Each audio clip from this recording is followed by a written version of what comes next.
नमस्कार दोस्तों सामने जो आप क्वेश्चन देख रहे हैं इस टाइप के क्वेश्चन बहुत सारे एग्जामों में, चाहे वो रेलवे हो या एसएससी हो या बैंकिंग हो या तो सुपर टेट हो यूपी टेट हो, जिस तरह से बहुत सारे एग्जाम हैं उसमें भर भर के 1 से 2 क्वेश्चन आ जाते हैं। और बहुत सारे स्टूडेंट जो एग्ज़ाम में बैठते हैं वो क्वेश्चन को या तो सॉल्व नहीं कर पाते हैं या क्वेश्चन की थीम क्या है, मोटो क्या, उसको नहीं समझ पाते हैं। और बहुत सारे स्टूडेंट ऐसे हैं जो क्वेश्चन को तो सॉल्व करते हैं लेकिन बहुत सारा समय भी ले लेते हैं और लास्ट में गलत भी कर देते हैं। दोस्तों इस टाइप के क्वेश्चन को आज हम लोग सीखेंगे कॉन्सेप्चुअल बेस कि क्वेश्चन कह क्या रहा है और क्वेश्चन को हम कैसे सॉल्व करेंगे। देखिए दोस्तों, इस टाइप के क्वेश्चन हम कहते हैं इनकम बेस्ड क्वेश्चन, यानी कि आय बचत संबंधित प्रश्न। ठीक, आय बचत संबंधित प्रश्न है। तो दोस्तों चलिए क्वेश्चन का पहले हम क्वेश्चन पढ़ते हैं कि क्वेश्चन कहता क्या है। इसके बाद हम क्वेश्चन की थीम को जानेंगे, इसके बाद हम बेसिक कंसेप्ट सीखेंगे, इसके बाद क्वेश्चन को हम सॉल्व करेंगे। देखिए क्वेश्चन क्या कह रहा है कि राम अपनी आय का 75% खर्च करता है। राम अपनी आय का 75% खर्च करता है। उसकी आय 20% बढ़ाई गई और उसने अपने खर्चे में 10% की बढ़ोतरी की। उसकी बचत में वृद्धि होगी। देखिए दोस्तों, बचत में वृद्धि पूछा है कि कितनी बचत में वृद्धि होगी। राम क्या करता है, 75% अपनी आय का खर्च करता है। दोस्तों जैसे कि आप कोई व्यक्ति किसी कंपनी में काम करता है तो मान लीजिए कि उसकी सैलरी 10,000 है तो उसकी आय कितनी हो गई, 10,000 हो गई। अब उसने क्या किया, घर का खर्चा चलाने के लिए क्या किया कि वो उसके घर में 7,000 रुपये खर्च हो गया। तो उसने खर्च कितना किया, 7,000 खर्च किया, तो बचाए कितना, तो 10,000 में से जब 7,000 घटाएंगे तो 3,000 रुपया आपका निकल कर आएगा। तो आपका सेविंग हो गया, बचत हो गया। तो वही क्वेश्चन का थीम यहाँ भी सेम वही कंडीशन है। बस यहाँ पर क्या करता है कि आय में बढ़ा देता है, खर्चे में बढ़ा देगा, बढ़ोतरी कर देता है। इसके बाद पूछेगा कितनी बचत हो रही है और बचत कितनी प्रतिशत का हो रहा है। इस टाइप के क्वेश्चन आते हैं और लोग समझ नहीं पाते हैं। तो दोस्तों सबसे पहले तो हम बेसिक इसका कॉन्सेप्ट सीखेंगे कि बेसिक कॉन्सेप्ट होता क्या है। देखिए जब इस टाइप के क्वेश्चन जब आए तो सबसे पहले आप सामने लिख लीजिए क्या कि आय, इसका फार्मूला लिख लीजिए, आय माइनस व्यय। इसे देखिए दोस्तों, व्यय या खर्च भी कर सकते हैं। ठीक, व्यय करना है खर्च करना एक ही है, इक्वल टू बचत। ठीक, ये हो गया। अब देखिए इसमें इंग्लिश में भी हम कह सकते हैं, इनकम होता है इंग्लिश में, आय का इनकम करते हैं, व्यय या खर्च को एक्सपेंडिचर करते हैं और बचत को हम सेविंग करते हैं। ठीक, इसका आपका बेसिक कॉन्सेप्ट आपका हो गया। अब दोस्तों इसी क्वेश्चन को आपको सॉल्व करना है। जितने भी क्वेश्चन आएंगे सबसे पहले आप इसी को लिखेंगे, आय माइनस व्यय या खर्च इक्वल टू बचत। आय माइनस व्यय खर्च इक्वल टू बचत। इसको आपको रट लेना है, इसके बाद ही क्वेश्चन को सॉल्व कर पाएंगे। अब देखिए क्वेश्चन क्या कह रहा है कि राम अपनी आय का 75% खर्च करता है।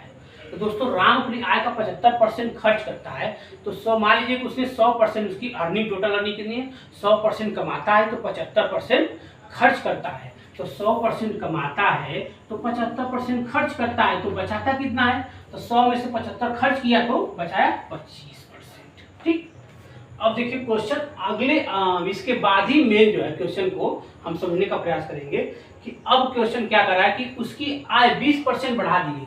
दोस्तों क्या किया, अब जैसे मान लीजिए कभी कभी क्या होता है कि आप किसी महीने 10,000 कमाए, किसी महीने 12,000 कमाए, उसी तरह यहाँ भी हो रहा है कि उसने क्या किया कि उसकी आय 20% बढ़ जा रही है। तो दोस्तों पहले कितना 100 था, अब कितना 20% बढ़ा के क्या हुआ, 120 हो गया।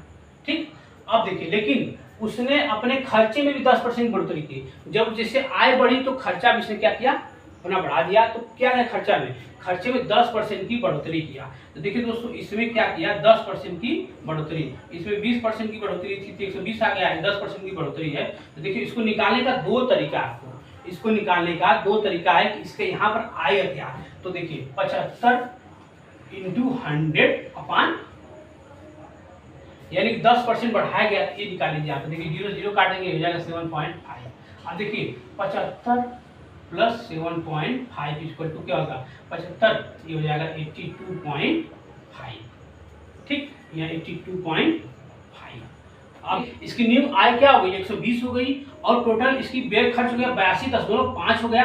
तो बचाया कितना, 120। देखिए 120 में से